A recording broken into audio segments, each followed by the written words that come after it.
Bonjour au premier euro. Je ne vous avais pas abandonné.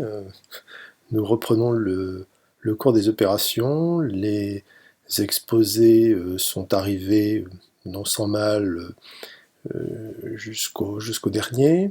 Et je reprends donc la main pour continuer l'histoire de l'Espagne. Vous vous êtes arrêté avec vos exposés en 1931, je reprends donc en 1931 et nous allons reprendre le fonctionnement parcours plus classique. Enfin, plus classique, même si en période de confinement, nous allons devoir travailler à distance et en vidéo. Pues pasamos entonces al idioma español. Vamos a hablar de España en 1936. Porque lo que queremos saber es por qué estalló una guerra civil. Estallar, éclater. Empezamos con una bandera que tenéis que reconocer. Es algo importante, es una bandera española de 3 colores con armas, las armas típicas de España, con el castillo de Castilla, León de León, con las bandas rojas de Aragón, con la cadena de oro de Navarra, con las columnas de Hércules, con el lema de Carlos V, plus ultra, más allá, y con una corona mural. No se trata de una corona real, se trata de una corona en forma de murallas.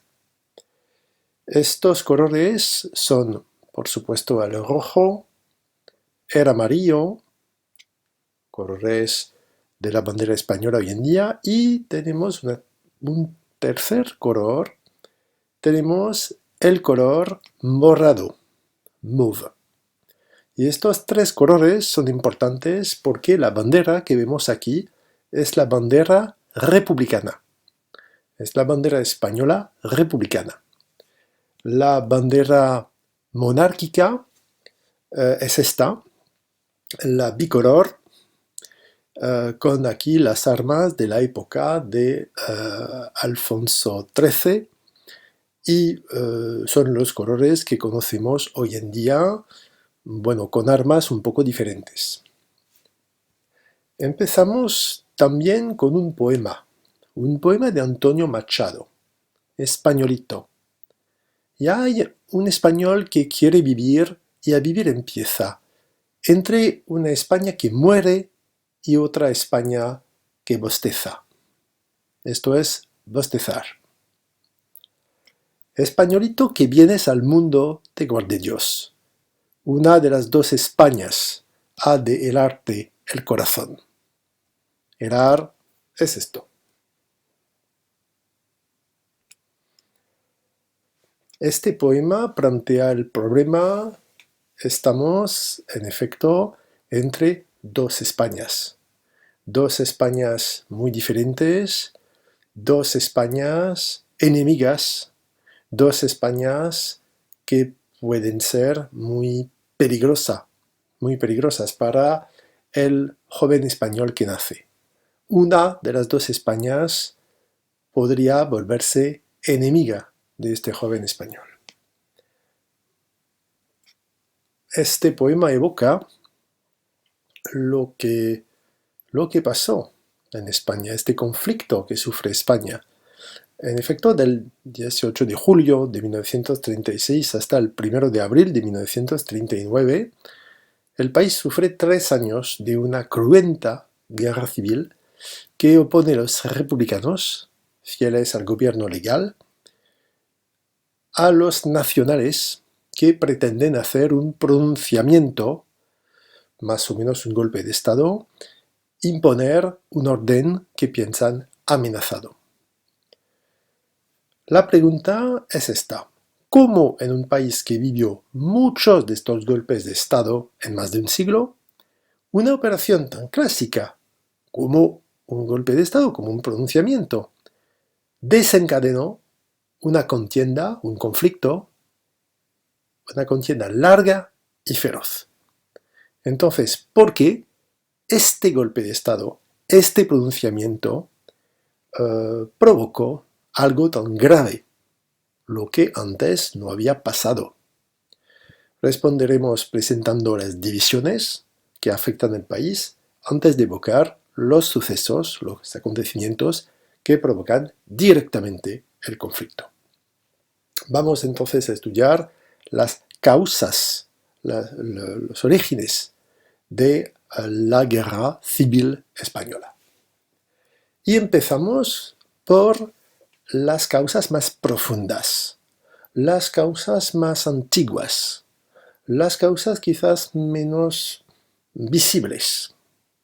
Y entre estas causas vamos a ver causas estructurales, causas profundas, causas que están presentes en la organización social, en la economía del país. Y entre estas causas estructurales vamos a observar, vamos a descubrir en los años 30 con España un país disminuido y una sociedad dividida. Y primero, estamos en una economía atrasada. Efectivamente, España, lo podemos decir, en aquella época es un país subdesarrollado. Y es un país, primero, rural. La mayoría de la población vive en el campo. La mayoría de los españoles viven de la agricultura. Y en esta fotografía vemos a estos campesinos con sus instrumentos y vemos que es una agricultura arcaica. No se utilizan máquinas, no se utilizan tractores. Aquí tenemos la estructura de la propiedad en España del siglo XIX y observamos grandes diferencias entre las regiones de España y lo interesante es que aparecen palabras que tenéis que conocer. Por ejemplo, en rojo, en Galicia, se habla de minifundios. Una mayoría entonces de minifundios insuficientes para mantener a una familia. Pues el minifundio es una explotación agrícola demasiado pequeña para dar de comer correctamente a una familia. Y pues entonces en Galicia dominan estas propiedades demasiado pequeñas para que una familia vive dignamente en ella. En el resto del norte tenemos parcelas medianas, entonces de una dimensión correcta, con arrendamientos prolongados, es decir, que el propietario el propietario alquila durante muy largos periodos estas tierras a los campesinos. Significa que estos campesinos pagan un alquiler, correcto, modesto y que no tiene miedo a la expulsión. Es una situación bastante estable y a veces que se basa en tradiciones muy antiguas. Se evoca también fincas medianas arrendadas en pequeñas parcelas y a corto plazo. Es una situación más difícil para los agricultores porque significa que tienen pocas tierras por poco tiempo. Y por fin, en el sur, en Extremadura, en una parte de Andalucía, por ejemplo, tenemos latifundios que dominan. ¿Qué es un latifundio? Pues un latifundio es una gran propiedad agraria, una gran propiedad agrícola. Una propiedad que puede medir miles de hectáreas. Puede ser algo muy, muy grande. Y es una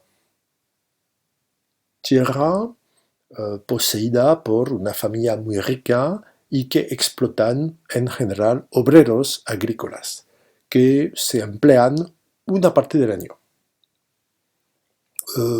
Todas las tierras de estas explotaciones, de estos latifundios, no se explotan. Una parte puede quedar en barbecho, en friche.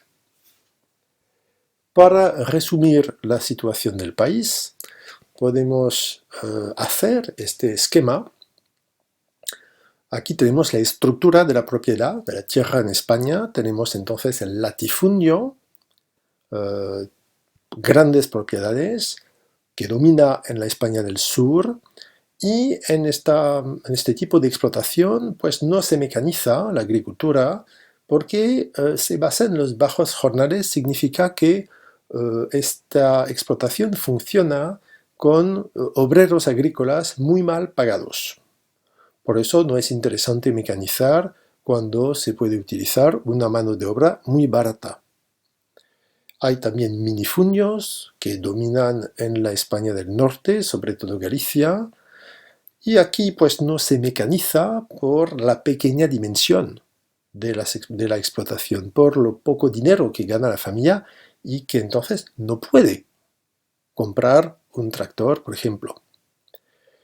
Hay también, en algunos casos excepcionales, una agricultura más moderna de exportación. La encontramos en Cataluña, la encontramos en Valencia. Cataluña produce vino, por ejemplo, Valencia produce cítricos, les agrumes, como naranjas, por ejemplo. Pero domina, se nota, una propiedad poco moderna, con muchos pequeños propietarios pobres o con muchos obreros agrícolas sin tierra y con poco dinero, con sueldos muy limitados. Ya eso es un problema importante. Además, en España la industria crece poco, con excepciones. Más o menos 3 regiones conocen una industria. Se trata de Cataluña. Cataluña conoce una industria textil. Asturias, en el norte, con la siderurgia, la producción de hierro, de acero, con minas de carbón, y también la región de Madrid. En la región de Madrid se desarrollan también industrias. De forma global, podemos decir que España sufre una industrialización limitada, una industrialización atrasada, otro esquema que puede ser útil. ¿Por qué la industria no se desarrolla en España? Pues tenemos aquí más o menos 5 motivos mayores.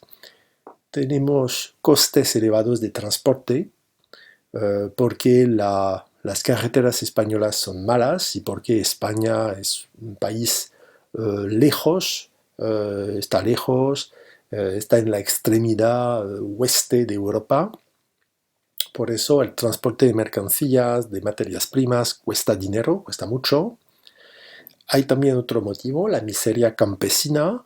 La consecuencia es que los campesinos no tienen dinero para comprar, no pueden comprar productos industriales. Hay también el elevado interés de la deuda pública. El Estado pide préstamos, fait des emprunts, y es interesante prestar dinero al Estado porque el interés es elevado. Se gana mucho dinero prestando dinero al Estado y es entonces mucho más seguro y mucho más interesante prestar dinero al Estado que prestar dinero a empresas. Y entonces poco dinero se invierte, poco dinero va a la industria. Además, España sufre carencias tecnológicas, hay muchas tecnologías que España no tiene. Además, no produce mucha energía, no tiene mucha electricidad, y eso significa que hay que importar mucho, hay que importar máquinas, hay que importar, y eso cuesta dinero. Además, existe en España una inestabilidad política, muchos golpes de Estado, por ejemplo, lo que puede preocupar a los inversores extranjeros, a los que tienen dinero pero que no quieren dejar o invertir este dinero en España porque parece demasiado peligroso. Pues tenemos entonces la imagen de una economía subdesarrollada, atrasada, con una agricultura arcaica que domina y con una industria limitada a algunas regiones y que sufre muchos defectos, muchas dificultades. A nivel social, España también aparece como un país subdesarrollado. Efectivamente, en un país desarrollado como Francia o como España hoy en día, tenemos una minoría rica, tenemos una mayoría de la población que es lo que llamamos las clases medias, es una población que tiene dinero, que no es una población rica, pero que vive correctamente, y tenemos una minoría pobre. En un país subdesarrollado, toda la población no es pobre. En una sociedad subdesarrollada hay dos categorías separadas por una forma de brecha, por un foso, por una diferencia fuerte. Tenemos una minoría de ricos, de poderosos, lo que llamamos la oligarquía. La oligarquía es una palabra que viene del griego que significa que un pequeño número de personas tienen el poder. Y efectivamente en España en aquella época tenemos en las ciudades más o menos un quinto de la población que tiene la educación, el poder económico, el poder político, y la llamamos entonces una oligarquía. Existe una brecha, existe un foso profundo con la mayoría de la población, una mayoría compuesta de campesinos, sobre todo, y también poco más de obreros. Y esta parte de la población se expresa sobre todo de una forma, la violencia. Cuando se enfrenta con una situación que le parece inaceptable, se alza, se subleva en una explosión de violencia que no dura. No hay de verdad una expresión, una organización. Esta población puede, para una parte por lo menos puede votar, pero aquí tenemos una caricatura que muestra cómo pasa el voto en España. Aquí tenemos pues a un burgués, a un hombre rico que habla con un campesino, y este hombre rico, que parece ser un político, dice: si me da usted su voto y el de sus amigos, yo le ofrezco el oro y el moro. Bueno, es una expresión española que significa más o menos: je vous offre le beurre et l'argent du beurre. Aquí se trata de oro y de moro, pues es una referencia a la reconquista, como muchas expresiones españolas. Y la respuesta del campesino: yo con el oro tengo bastante, entonces significa que se compra el voto. Muchos políticos compran el voto de los campesinos. Se puede también obtener el voto de los campesinos con amenazas. Significa que el voto no expresa lo que piensan o lo que quieren los hombres del pueblo. No, es solo el voto que tienen interés en hacer, por miedo o porque han recibido dinero. Este tipo de voto, esta manera de hacer elecciones es algo que se llama el pucherazo en español. Significa que es una forma de manipulación electoral, es una manera de